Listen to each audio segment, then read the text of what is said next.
Brier was one of the first people in the world whose name was not Bezos, and whose email address was not at Amazon.com, to demo the Amazon Fire, the new smartphone that was revealed the other day. He joins us with his thoughts on the device that will be available only to AT&T customers starting in mid-July. Brier, there was a lot of hype about this, and then there's been lots of commentary pro and con since. What are your takeaways from your experience using the new Fire phone from Amazon? Well, it has a very nice camera, but it's not going to be out in time to take pictures of naked cyclists, unfortunately. Unfortunately, a true Seattleite. And when you say, and that's the thing, by the way, they criticize other cameras.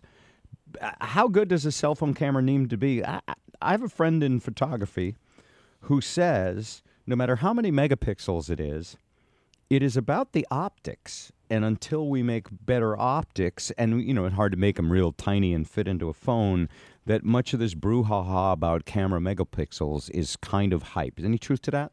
Well, yeah, a little bit.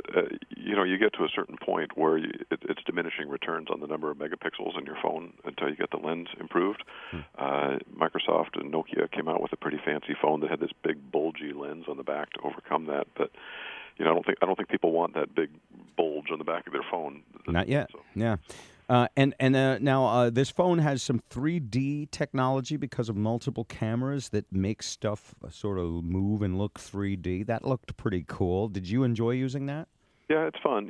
It's the feature that you get a new phone and you tell your friends, "Hey, I got a new phone. Here it is. Look at this cool thing it does." That is the check out my phone feature on it. Dynamic perspective, right? Yeah. Is that what they call it? Yeah, exactly. But, it's not entirely new. There have been 3D phones before. You can buy the Nintendo 3DS handheld. Lots of the kids play that. And, but on the phone, it mostly works with things like the lock screen, where you have these images, like one had hot air balloons, and you kind of twist it around, and it looks like the hot air balloons don't move, but the landscape moves. Yeah, it's kind of cool. So that's the oh wow. Like Siri was a oh wow for Apple for a while, but then how many of us actually really use Siri?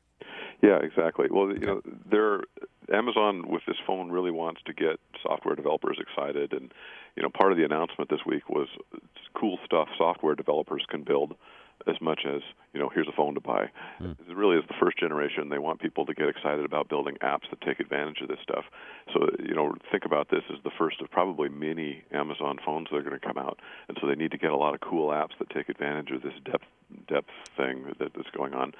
It also works with maps, so you can kind of, one example that Jeff gave was that when you're looking at a map and little menu things pop up, like say you're looking for restaurants and the little IDs on each restaurant pop up, sometimes it's kind of hard to see on the map where they are because you have these little menu things all over the place. But with this, you tilt the phone and they kind of move and it follows your eyes around a little bit, so you can kind of tilt your phone and look underneath the little menu saying, here's Targie's Restaurant and Bar. Now, does the phone is also about shopping, right? It's about looking at anything and then instantly having access to buy it on Amazon, right? Absolutely. That's the good thing and the bad thing about this phone, and I think that's why people have really strong mixed reactions to it. Yeah. It's if you're an Amazon Prime customer, you love Amazon, you shop all the time, this is hooked right into your account. It has this neat feature on the side where you push a button and you can scan things, a box of granola bars or whatever, and it reads barcodes and it automatically creates this super duper shopping list connected to your Amazon account. That's cool for some people. Other people think, no way, I don't want Amazon.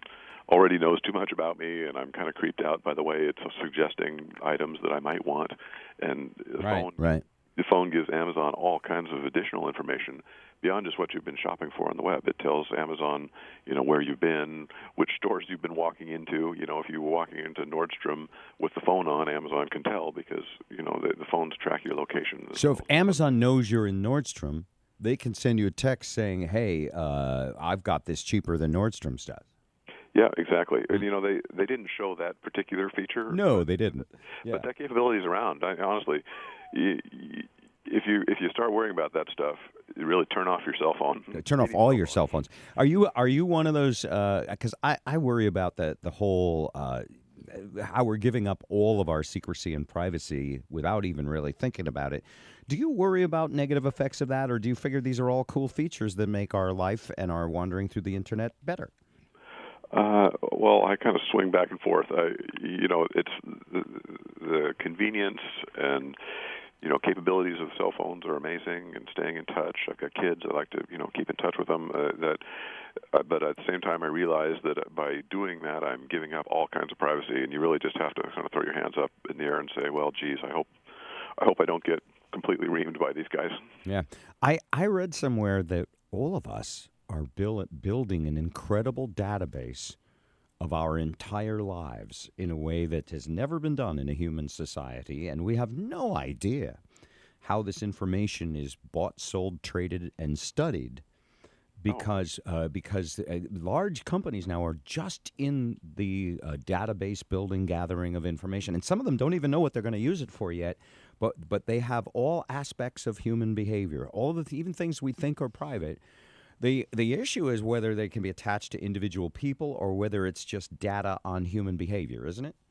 Yeah, well, and the phone makes it easier to, pinpoint that is you using it, as opposed to, say, a computer or the PC. It might be shared among multiple people, right, or something. The PC in your house, you, your wife, your kids might use that PC, but the phone is pretty much one-to-one. You have your phone, you're logged in, you have your email accounts and things like that. So, yeah, but, have to say people don't really seem to think about it too much. No, they don't, until they get their car repossessed. Yeah, exactly. Did you see that story, or did you write that story? Did you see the story about the car repossession people now?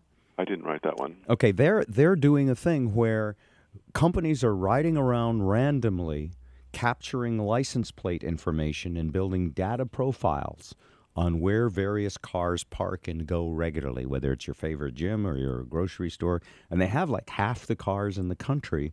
So they sell the information to repo companies who can then just sit and wait where you're going to be when you're going to be there. Yeah, well, maybe it's time for us to move to log cabins in Ponderay County or something like that. It's time to make a car payment. Yeah, but you're the technology column guy, so that's not going to work for you. Yes, Joe. And I love your columns, Brier. I read regularly, and mostly how it relates to business, because I'm always looking for a way to make some money off of a stock or something. I'm not so much a tech guy.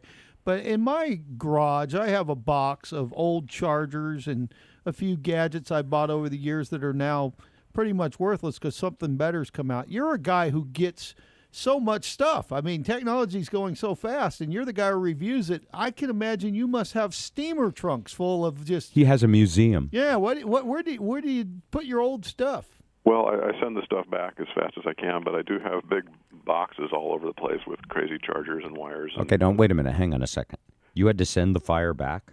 Well, yeah, actually, they only let the press folks fondle the thing for about a half an hour. That's it? They did it under their watchful supervision in a room with, we could scan stuff that they'd already scanned, for instance. It was not... quite. We'll get a review it and do a full review and take it out of the Amazon campus and stuff. So you had a tryout. That's why your article is called Fire Phone Tryout. I'm going to guess, you an iPhone guy or an Android guy? Well, I like all different kinds. The Seattle Times gave me an iPhone, so that's what I got. Okay. Yeah. How about you? iPhone. But I also, I don't care what, I used to be like Steve Jobs evangelist. Now I don't care what you have. Everybody should pick whatever works the best for them. Are you guys interested in this phone? Do you think you might pick up an Amazon Fire phone? I thought about it, and I'm waiting. It's funny, when something new comes out, I like to read there are some articles that are clearly puff pieces. Yours is pretty neutral. And then there are some that try to just take it down and say this doesn't mean anything. And so I remember reading, like, when the iPad came out, this is completely unnecessary. This will never be a thing. I already have a laptop. I already have a laptop. What would I need this for? And this phone, I will say this about it. It's controversial enough that it just might be something. Because if enough people are threatened by it and against it, and if the features are cool enough that it gets a devoted following, I might. Oddly, the thing I'm most impressed about Jeff Bezos is that he is turning into the master of shopping. He is turning into, we are all getting used to pushing a button and having something just show up at our house. And if this phone makes that easier and removes even more friction in the shopping experience, then almost look at it like maybe I shouldn't buy it. It's going to cost me so much money to have it be. That's like buying a huge bowl of candy and Now I knowing have you're to going eat to all eat this it. candy. Yeah. So but I'm intrigued by it. Is the answer? But I'm not sure yet, Brier. Yeah, exactly. That's interesting. Well, it being from Seattle, it's actually kind of remarkable that they were able to morph from an e-commerce site into this multi-pronged business and then pop out with a phone that's actually really pretty nice for the first one out of the gate. They based it on Android, though, didn't they? Yeah, exactly. So they had that to work with. Is Android open source? Do they have to pay a royalty to Google? No, they don't. There are different versions of Android that are out there. Well, the most commonly used version, Google offers bundled with stuff like Google Search and Google Maps and things like that. You kind of get this package, so you're locked in, and Google makes money off of it indirectly when you start using the phone. Amazon used a version that does not have those Google things built in. So, for instance, the search engine in here is Microsoft's Bing, and they built their own map service using some stuff from Nokia. So Amazon is kind of really competing with Google a lot. This phone is Amazon's defense as well, because Google's moving more into shopping, right? Apple's moving more into shopping, and Amazon kind of needed to be there. They all want to be your everything. Could you explain the term frenemies? Frenemies? Well, that's they work together, but they also compete. They'd like to kill each other, but they have to make partnerships. For example, Amazon doesn't have a search engine, so they got to align with somebody, so they do Bing, right? Yeah, exactly. Well, Apple uses a lot of Microsoft technology in their stuff. You would never know because they seem to hate each other and they run nasty ads about each other and things like that. But no, on the backside, at a certain level, they all know each other. It's a small circle, and they share each other's stuff, license each other's technologies. Speaking of Microsoft, is the Windows Phone done? My daughter has a Windows Phone and loves it. I've even said, hey, if you want an iPhone, you can have one, but she doesn't want to let it go. Is this intro of the Amazon phone going to put Windows in the rearview mirror? Are they done making phones, or you think there's still a chance they could crack into the market a little? Well, that's a good question. I think that Amazon shot really high with this phone, with price-wise, which is surprising. It's basically a $650 phone, and that level of the market is slowing down. The lower end of the market, phones that are like $100, $200 for a smartphone, that's really taking off, and actually Microsoft's doing great down there. They've got a $100 phone that's just taking off in parts of the U.S. and also especially overseas in developing countries. And so they have different strategies here. And, people in the U.S. kind of think Microsoft's dead in the water there, but if you look beyond the borders, they're doing pretty well in places like Latin America and Southeast Asia and stuff like that. So, and Amazon's not there yet. They're not. This is a U.S. phone right now. They're not launching it in Thailand or anything like that.